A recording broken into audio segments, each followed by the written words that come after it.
அனைவருக்கும் வணக்கம். சிவி பயண வலைவலிக்கு உங்களை அன்புடன் வரவேற்கிறேன். இந்த வார காணொலியில் நம்ம எங்கே போக போகிறோம் அப்படின்னு பார்த்தீங்கன்னா, நெதர்லாண்ட்ஸில் இருக்கிற பூத்தோட்டங்களுக்கு போக போகிறோம். நெதர்லாண்ட்ஸில் இருக்கிற பூத்தோட்டங்கள் அவ்வளோ சிறப்பாக அப்படின்னு பார்த்தீங்கன்னா, நீங்கள் அந்நியன் படத்தில் நம்ம அம்பி சதாவை சுற்றி சுற்றி காதலை தெரிவித்து பாடுவார் இந்த பாட்டாகட்டும், அப்படி இல்லைன்னா நம்ம நண்பன் படத்தில் அண்ணன் விஜய் நம்ம இலியானா கூட சேர்ந்து அஸ்கு பாட்டாகட்டும், இதெல்லாம் நெதர்லாண்ட்ஸில் இருக்கிற இந்த பூட்டத்தில் தான் படமாக்கியிருப்பார் இயக்குனர் சங்கர். சின்ன வயசில் நம்மலாம் சங்கர் இதுக்காகவே இடத்த வாங்கி பூக்கள்லாம் வளர்த்தாரியா தெரியுமா அப்படின்லாம் நம்மளாம் உருட்டிக்கிட்டு இருந்தோம். அவர் எங்கேயும் சொல்ல கிடையாது. ஆனால் உண்மையாகவே ஐரோப்பாவுக்கு வந்த பிறகு தான் தெரியுது நெதர்லாண்ட்ஸில் இவ்வளோ பெரிய பூத்தோட்டங்கள்லாம் இருக்குது அப்படின்ட்டு. சரி, எதுக்காக இவ்வளோ பெரிய பூத்தோட்டங்கள்லாம் வச்சுருக்காங்க அப்படின்ற கேள்வி நமக்கு இயல்பாகவே இருக்கும். எனக்கும் இருந்தது. அதுபோக சரி, நான் நெதர்லாண்ட்ஸ் வந்துட்டேன்ப்பா, எங்கே போனால் இந்த பூத்தோட்டத்தை பார்க்கலாம் இப்படிங்கிற கேள்வியும் இருந்துச்சு. அதுக்கப்புறம் சரிப்பா, நான் நெதர்லாண்ட்ஸ் இந்த பூத்தோட்டத்துக்கு வந்தால் இந்த மாதிரி புகைப்படம் எடுத்துக்கிட்டு நான் கிளம்பிடலாமா அப்படின்னு பார்த்தா, எப்போ வர்றது, எப்போ வந்தாலும் இப்படி இருக்குமா அப்படின்னு கேட்டால் அது கிடையாது. குறிப்பாக ஒரு 10-15 நாளில் மட்டும்தான் இந்த மாதிரி இருக்கும். அது எப்போ, எங்கே இதெல்லாம் இருக்குது அப்படிங்கிறத இந்த காணொலியை பார்த்து தெரிஞ்சுக்கலாம். வாங்க காணொலிக்குள்ளே போகலாம். காலையில் கிளம்பி ஆம்ஸ்டர்டமுக்கு வரும்போதே ரொம்ப பசி. முதல்ல போய் எங்கேயாச்சும் சாப்பிட்டு வந்துடும் அப்படின்னு கிளம்பணும். வாங்க இந்த சந்தைக்கு போவோம். சரி இந்த போகலாம். இந்த தெரு முழுக்க இது ஏஷியன் மார்க்கெட் தெரு. நம்ம ஊர் சந்தை மாதிரி ஆசிய சந்தை தெரு ஆம்ஸ்டர்டமில். இங்கே வந்தீங்கன்னா ஆசியாவில் இருக்க நிறைய உணவுகள், அப்புறம் இந்த துணி, அப்புறம் ஆம்ஸ்டர்டமுக்கு வந்ததுக்கு நினைவு அர்த்தமாக ஏதாச்சும் வாங்கிட்டு போய் வச்சுக்கிறதுக்கு இருக்கும்ல, அந்த ஃப்ரிட்ஜ் மேக்னெட்டு அந்த மாதிரி, அது செருப்பு எல்லாமே இருக்குது. துணி, சட்டை, சாப்பாட்டிலேருந்து சட்டையிலேருந்து சாவி கொத்துலேருந்து எல்லாமே வச்சு விற்றுக்கிட்டு இருக்காங்க. மற்ற இடங்களில் வைக்கிறத விட இங்கே கொஞ்சம் விலை மலிவாக இருக்குது. மற்ற இடங்களை ஒப்பிட்டு பார்க்கும்போது, அதாவது ஆம்ஸ்டர்டம் நெதர்லாண்ட்ஸில் மற்ற இடங்களை ஒப்பிட்டு பார்க்கும்போது இங்கே கொஞ்சம் மலிவாக இருக்குது இந்த தெருவில். மற்றபடி நம்ம ஊருக்கு ஒப்பிட்டு பார்த்தோம்னா இது கொஞ்சம் அதிகம் தான். எல்லாமே விலை கூடுதலாக தான் இருக்குது, ரொம்ப கூடுதலாக தான் இருக்குது. மற்றபடி உண்மையாக இப்போ நம்ம ஆசியாவில் இருக்க ஒரு கொரியா உணவோ இல்லை ஜப்பான் உணவோ இல்லை சிங்கப்பூர் அந்த மாதிரி ஏதாச்சும் ஒரு குறிப்பிட்ட நாட்டோட உணவோ சாப்பிட்டு பார்க்கணுன்னு வந்தால் இந்த தெருவில் வச்சுருக்காங்க. அதாவது அந்த சுவை மாறாமல் அந்த ஊரில் சுவை எப்படி இருக்குமோ அதே மாதிரியே செஞ்சு அப்படியே விற்றுக்கிட்டு இருக்காங்க. அதை நீங்கள் சுவைச்சு பார்க்கணும், ருசித்து பார்க்கணும் அப்படின்னா இங்கே சாப்பிட்லாம். எப்பா இந்த பூத்தோட்டம்லாம் எங்கே இருக்குதுன்னு சொல்கிறேன்னு சொல்லிவிட்டு நீ ஏதோ சந்தை கடையெல்லாம் சுற்றி காட்டிக்கிட்டு இருக்க அப்படின்னு நீங்கள் நினைக்கிறது எனக்கு புரியுது. இந்த பூத்தோட்டம்லாம் எங்கே இருக்குது அப்படின்னு பார்த்தீங்கன்னா, ஆம்ஸ்டர்டம் பக்கத்தில் லிசி அப்படிங்கிற ஒரு ஊர் இருக்குது. அந்த லிசி அந்த ஊரை சுற்றி தான் இந்த தோட்டம் இருக்குது. எப்பா நீ பாட்டுக்கு அந்த ஊரை சுற்றினா எங்கன்னு போய் தேடுறது அப்படின்னு கேட்குறீங்களா? வேறு வழியே இல்லை, அந்த ஊரை சுற்றி வந்து தான் பார்க்கணும். அப்படி இல்லை அப்படின்னா ஒருத்தர் என்ன பண்ணுறாரு அப்படின்னா, ஒவ்வொரு வருஷமும் எந்த விவசாயிங்க இந்த பூத்தோட்டத்தை போட்டிருக்காங்க அப்படின்றத அவர் மிதிவண்டியில் போய் ஊராக சுற்றி அவர் தன்னோட வரைபடத்தில் குறிப்பிட்டு வச்சுருப்பாரு. அவரை நான் பயன்படுத்தி தான் நான் போய் பார்த்தேன். நீங்களும் எந்த ஆண்டு வரீங்களோ அந்த ஆண்டு இவரை கூகுளில் போய் தேடினீங்க அப்படின்னா இவர் வரைபடத்தை கொடுத்துருப்பாரு. அதை பயன்படுத்திக்கோங்க.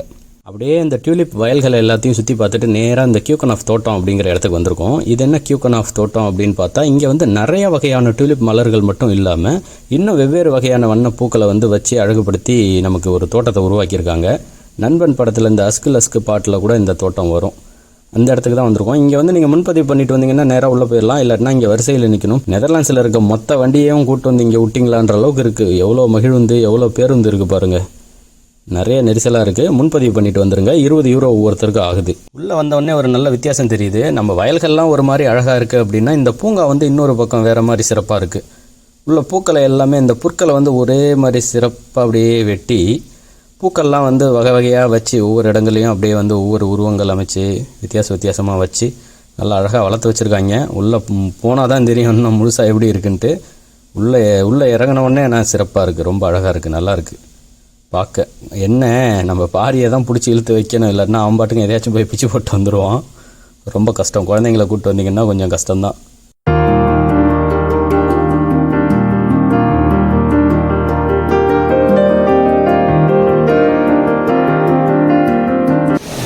இந்த அரங்கத்துக்குள்ளே நிறைய வகையான அந்த டுலிப் மலர்களை நம்ம நேற்றுக்கு பார்த்த மாதிரி வெளியே நம்ம வெட்ட வெளியில் பார்த்தோம். இங்கே அது அரங்கத்துக்குள்ளே வச்சுருக்காங்க. வகை வகையான வண்ணங்கள், வடிவங்கள், அந்த டுலிப்லேயே நிறைய மாறுபாடுகள் வச்சு உருவாக்கியிருக்காங்க. நிறைய கலப்பினங்களை உருவாக்கி அதை காட்சிப்படுத்தியிருக்காங்க. இப்போ இந்த பூ எதுக்குன்னா கீழே வந்து வெங்காயம் மாதிரி இருக்கும், இதோட வேர் வந்து கிழங்கு மாதிரி இல்லாமல் வெங்காயம் மாதிரி இருக்கும். அதை வந்து பல்புன்னு சொல்கிறாங்க. அதை எடுத்து இப்போது தோல் தொடர்பான பிரச்சனைகளுக்கான மருந்து தயாரிக்க பயன்படுத்துகிறாங்க. அதனால் ஏக்கர் கணக்கில் அதை பயிரிடுவாங்க. ஆனால் அதையே என்ன பண்ணிட்டாங்கன்னா இவங்க வந்து நிறைய கலப்பினங்களை உருவாக்கி அழகுగా அதை காட்சிப்படுத்துகிறாங்க.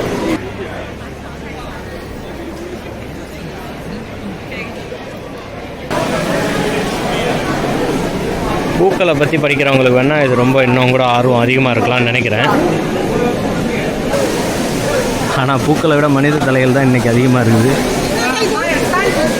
இப்போ பார்த்தீங்கன்னா எந்திரத்திலேயே வாசிக்கிறதுக்கு எல்லாம் வச்சுருக்காங்க. இதில் இந்த இசை குறிப்புகள்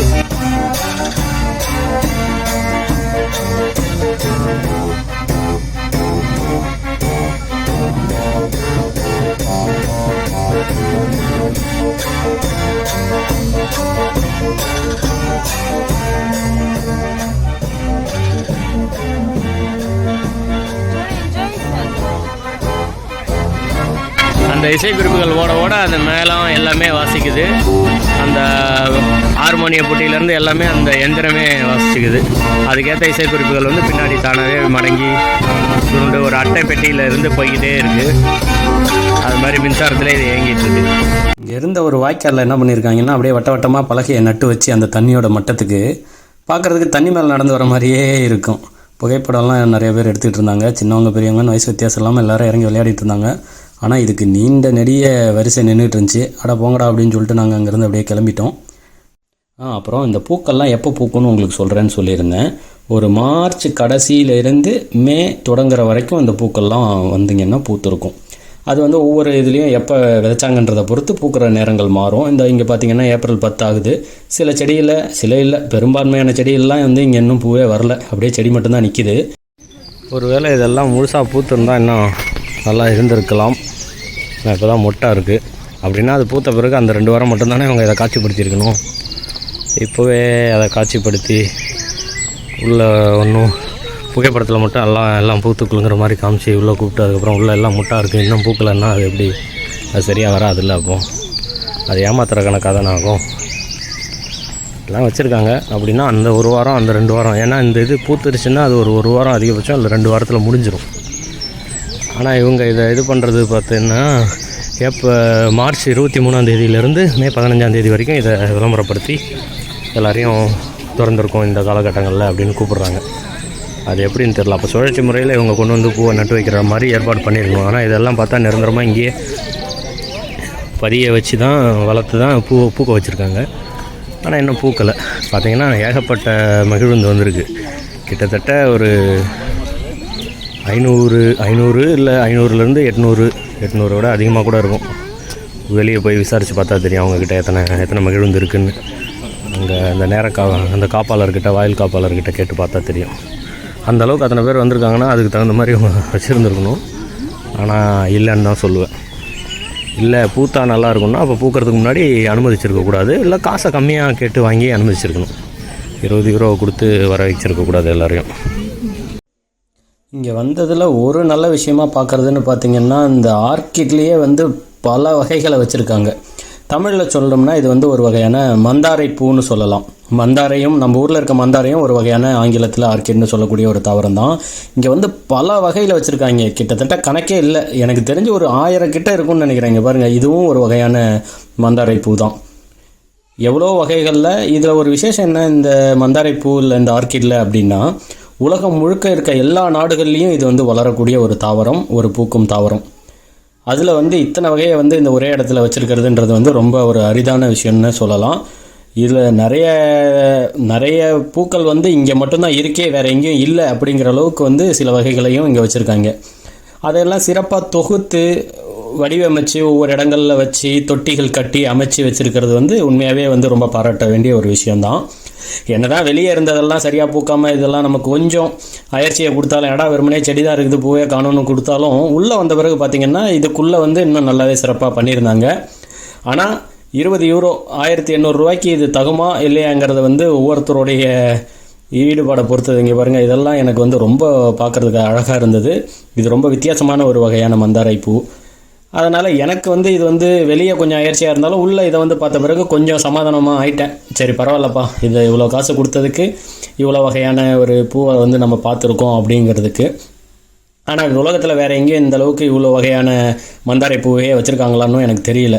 அதனால் இதை தகுன்னு நான் மனசை தேத்திக்கிட்டேன். நீங்கள் வந்து வரணுமா வேணாமாங்கிறத நீங்கள் தான் முடிவு பண்ணிக்கணும்.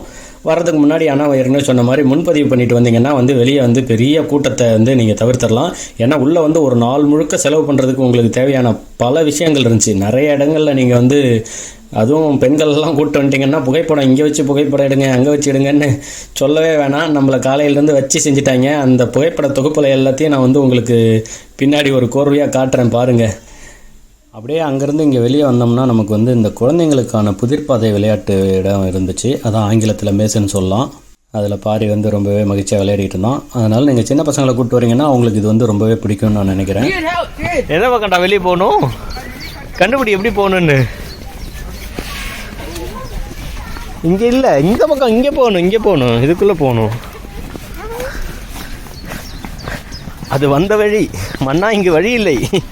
போ, இப்படி தான் போகணும். போ, கண்டுபிடிச்சிட்டியா? போப்போ, அப்பா கூடவே தான் வரேன். கூடவே தான் வரேன். போ, நீ போ. எந்த பக்கம்? அப்பா ஓடட்டா?